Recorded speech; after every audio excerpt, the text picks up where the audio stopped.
So, hello everyone. Myself Pooja Bua on this last and fifth day of SEM 2 presentation from the paper number 1010, History of English Literature from 1900 to 2000. I choose the topic the use of non-linear narrative in theater of absurd. Of course, in the modern era, there are so many concepts and movements are connected with this modernism, which make this modern era different from every other era. So in this era, of course, there is a traditional way of narrate a story, poetry, and so many works. But the non-linear narrative is a different from other and interesting too.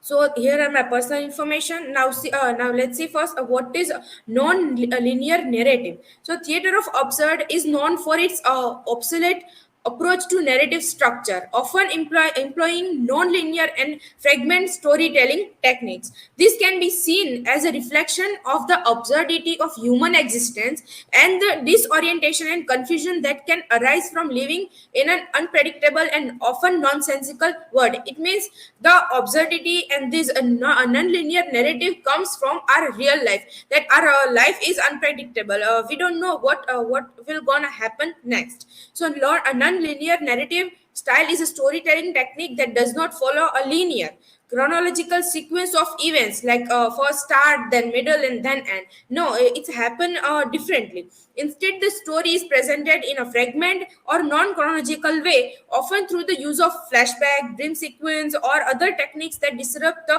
traditional flow of time. Now, what is traditional flow? The traditional flow is a flow or a technique which comes from the ancient time, start, middle, and end. So, in the theater of absurd, non-linear narrative is often used to reflect the absurdity of human existence and the chaotic, unpredictable nature of the world. Now, this whole thing I reflect in these three lines, that if we see in a simple word, the work which didn't have start, middle, and end in traditional way, which was said by our ancient writers and philosopher and critics, writing it can be considered as a non-linear narrative. It is something opposite of a linear narrative.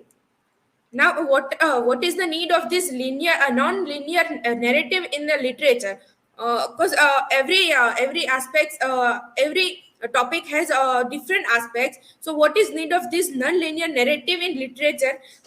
It is really interesting, or it is relatable, related to our literature or not. So, non-linear narrative included in work may be to generate confusion and disorientation, so that audience or reader concentrate on storytelling. In a non-linear narrative, the audience may be presented with events out of order, or with events that seems disconnected or even contradictory. Like in some movies or work, and some literature work, there are flashback techniques, and somewhere dream sequence. Like if we say in this context, stream of consciousness, we don't know in stream of consciousness work which line and which thought are gonna come. So a stream of consciousness work which is written in that way, it is also a very interesting non-linear narrative. So it seems like this style is also a tool to run the story smoothly with unpredictability, and also is for audience.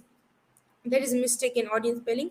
The audience is encouraged to engage more actively with the story and to draw their own conclusions about the meaning and significance of the events being portrayed. Now, different ways to present non-linear narrative. There is not a single way to present this non-linear narrative. There are different ways, which may be interesting. Some stories from the Arabian Nights, which is a very famous work, like the cities of brass, the three apples, don't follow a straight chronological order. Instead, they begin in the middle of the action, in a medias res. It is a name for this is this term, middle of the action, and jump back and forth in time using flashbacks to fill the gaps and provide more information about what happened. Like I what the anime name, Naruto. In that series, there are so many fillers, which is not related to real manga series, and that filler are for the conclusion and for the clearation that what happened and why this happened. The poem Beowulf, written in medieval English, doesn't tell the story of the main character's life in a straight chronological order, but instead that it jumps around the different important events throughout Beowulf's life, showing how he grows and changes over time. Now, in the late 18th and early 90s, writers like Joseph Conrad, Virginia Woolf, and others were modernist novelists who played with the way stories are told. Instead of sticking to the straight way, they experiment with the different ways of organization, events, and sometimes skip around in time, like some unnecessary thing in time and stories they skip in their work. Now, theater of absurd. What is role of this non-linear narrative in theater of absurd? So, a critic named Martin Ashlin came up with the term in 1960 called the theater of absurd. In his essay, he called about a group of playwrights who wrote in this style, including Samuel Beckett, Arthur Admove, and Eugene Ionesco. The term refers to play that are strange and don't make sense in a traditional way. The term the theater of absurd comes from an essay by French philosopher named Albert Camus. In his essay, The Myth of Sisyphus, written in 1942, Camus said that life is meaningless and absurd. The play by Samuel Beckett, Arthur Edmove, and others are part of this theater. All have a similar view that people are living the world that they don't understand. Means there is a reflection and there is a little bit. A glimpse of a war on these writers. So in modernism there are absurdness. The word doesn't seem to have any meaning, and people the world doesn't seem to have any meaning, sorry, and people feel lost and afraid in this world. Now means they don't know why are they here and what goal now they want to play and what role they are going to play in this world. The structure of the plays in the theater of absurd often goes into a circle, starting and ending at the same point, like start and end are the same.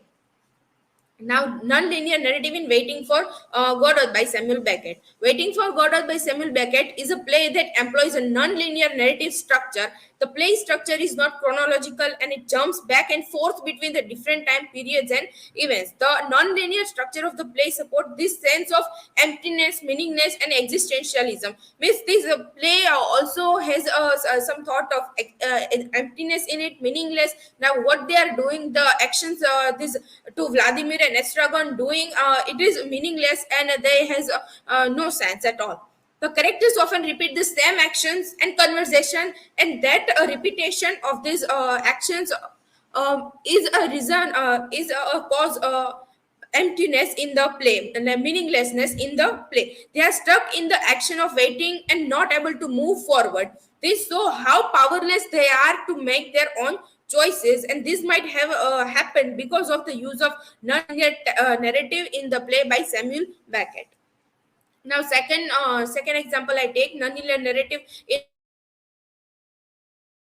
but it too has the non-linear narrative in it. One can see by the structure of this play, like how first this Mac came, PT came, and then and then the hero, the main character came, and after out of the blue, this Goldberg and Mecken came without any introduction. The play is structured in a way that jumps back and forth in time, shows different events from a different perspective. Everyone thinking a different way, and with different perspective, this character reflect themselves, creating a sense of disorientation for the audience. Like a character of Meg is for someone old lady.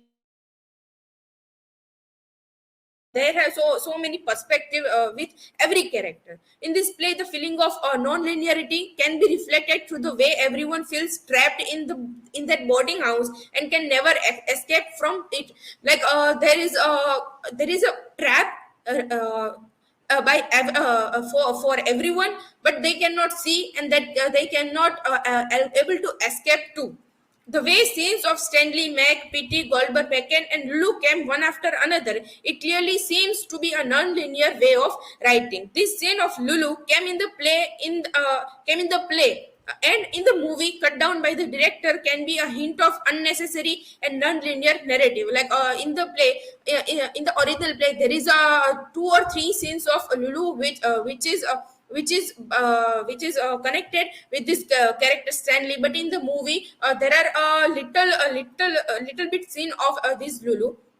The time when Goldberg and Mecken come into the play out of the blue is also considered as this narrative because who are they, why they come, that is unclear in this play, and that make this play non-linear narrative. Now some other examples I took for this narrative from Theatre of Absurd. This sentence acknowledges that some of the plays may have a more obvious non-linear narrative than others, but all of them still demonstrate some level of non-linearity. Now in every play it is not necessary that every play is a non-linear, but little glimpse and little scenes are also can be non-linear narrative. The Cheers. The Cheers has a old couple in it. Story of old couple. Now the Bal Soprano, the Happy Days by Samuel Beckett. This story created around this lady, and the Grape's Last Step by Samuel Beckett. Now most of the play of Beckett are theater of absurd and reflect the story of non-linear narrative. So this is all for today. Thank you. Here my work citation. I'm open for questions.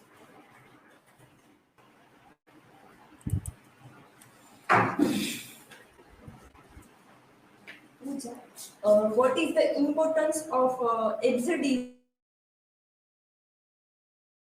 Absurdity in literature? We all know that absurdity is a term which came in modern era. So and before the modern era, there is a two world war happened, and because of that stress, depression, anxiety, the term called absurdity emerged.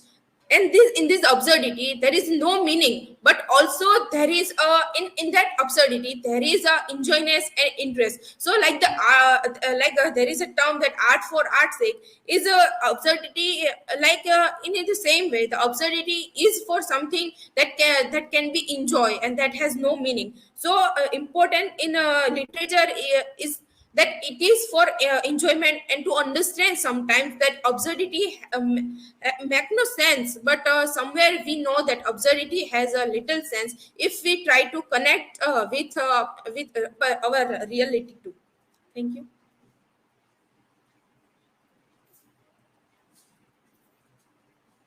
Pooja, can you give any other example of the non-linear narrative in the theater of the absurd which you not mentioned in your presentation? Which I didn't mention in my presentation. Non-linear narrative in theater of absurd. I cannot say in theater of absurd there are particular books which theater of absurd called as non-linear, but apart from that I like to tell a different one which I'm not able to remember now, so I'll tell you in comment section. Thank you.